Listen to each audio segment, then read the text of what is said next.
Hello and welcome to a Talmud Israeli production. Today we'll review the highlights of this week's course of Daf Yomi study, Masechet Bava Kamma, pages 3 through 9, Gimel through Tet. Gimel, 3. Shane, the tooth. It's one of those subcategories of damages involving some act performed by an animal. So there are three identifying features of the category of shame. Yesh hana ala zeko.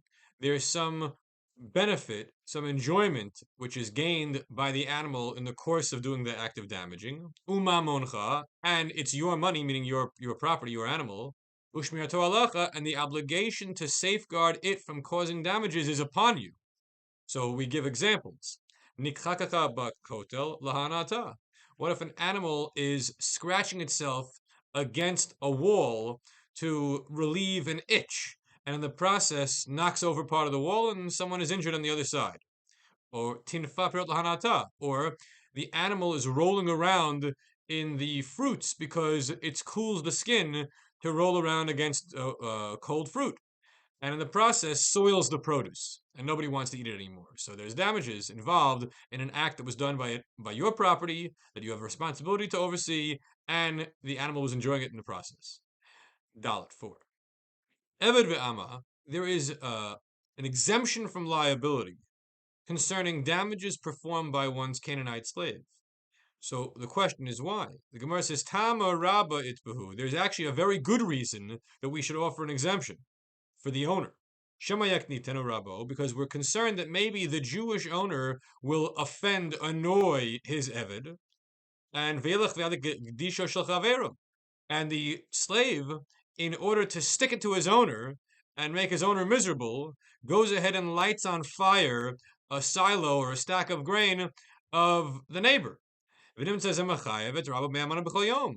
if we were not to give exemption in these situations, then a disgruntled Eved would cost his master thousands and thousands of dollars every day by deliberately causing damages that his master would have to pay for. So since we're worried about that scenario, we solve it by saying the guy doesn't have to pay. Since the Eved is a human being in his own right and could act maliciously because he feels like it, well, the owner's not going to be responsible for that. Daf 5. Hametame, vamedamea, vamenasech, demamona hulitni. So there's questions about why there should be liability for someone who causes someone else's property to become tameh. Let's say foodstuffs became impure, or medameh, that there's a mixture of tevel and chulin mitukanim, that truma is mixed with non-truma, and therefore it drops in value because you can only sell it to a kohen. All sorts of religious damages that might happen to produce or to property. What's the story there? Is that real damage? After all, it's hezek she'enu nikar. You can't visibly see what the problem is. The problem is an abstraction, a religious halachic abstraction. So there's a machloket in the Gemara whether or not hezek she'enu nikar is in fact shmei hezek or lav shmei hezek. Is it called real damages or is it not called real damages? But even if it's not called real damages, nonetheless, kenasahu, there's a fine in play for having done something harmful to your fellow, even if it's not physically noticeable. Daf 6. Chav hamazik. So the Gemara uses the word chav and then wonders, why does it say chav? It should say chayav, liable. Instead of chet bet, it should be chet yud yud bet. The word is spelled in a clipped fashion. So Amarav, Haitani Rishamihu. Well, the author of that Tanaitic text, in which it says chav instead of chayav, was a Yerushalmi, a Jerusalemite. Tani Lashon Kalila, because the Jerusalemites used clipped language, terse language, and even the spellings were shorter than the Babylonian style. Anyone who's familiar with the Yerushalmi Talmud, the Jerusalem Talmud, realizes that there's a difference in style and method of writing between the Bavli and the Yerushalmi is far more terse. Daf Zayin. V'yomei Nisan yikara arata, u'v'yomei Tishri zilarata. In the month of Nisan, land is expensive to buy. In the month of Tishrei, land is relatively cheap to buy. In other words, there's seasonal fluctuations in property values.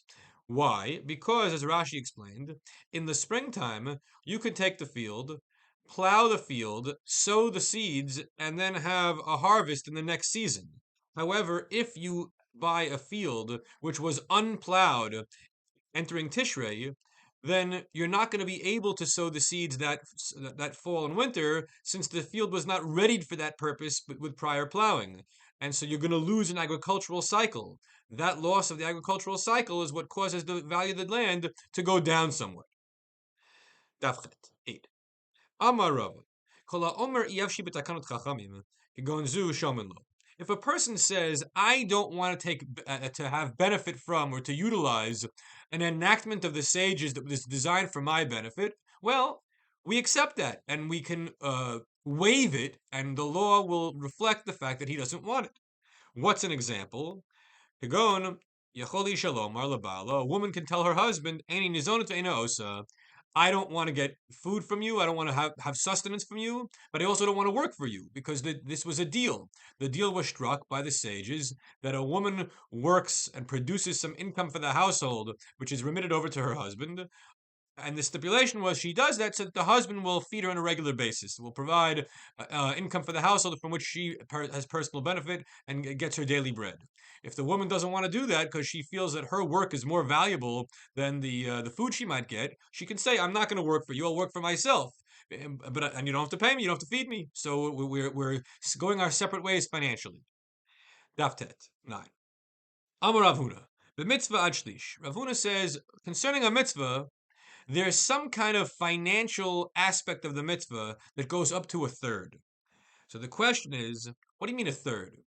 Was it that you have to spend a third of your resources for every mitzvah? No, that seems a little ridiculous. But Rabbi Zera explains, Behidur mitzvah. We're talking about the beautification of a mitzvah, that you should spend up to an additional third beyond the value of the core mitzvah, whatever the basic obligation that you have, and you have to fulfill by expending resources, you spend a third more to make it beautiful and pretty. So they ask a question, Yesh shlish milago or shlish milabar? Is the third a third of the original principal or a third of the total? What's the difference? If we say it's of the principal, then if the principal costs $6, let's say to buy a lulav, then you could spend up to $8 because the extra 2 is 1/3 of 6. However, if you say it's the external third, then if the original was 6 and you spend an extra 3, the total of 9, well, 3 is a third of 9. So that's the difference between Milagol and Milabar. And what's the answer? Teku, the Gemara doesn't give a direct answer. It leaves it unanswered. Everyone have a great week.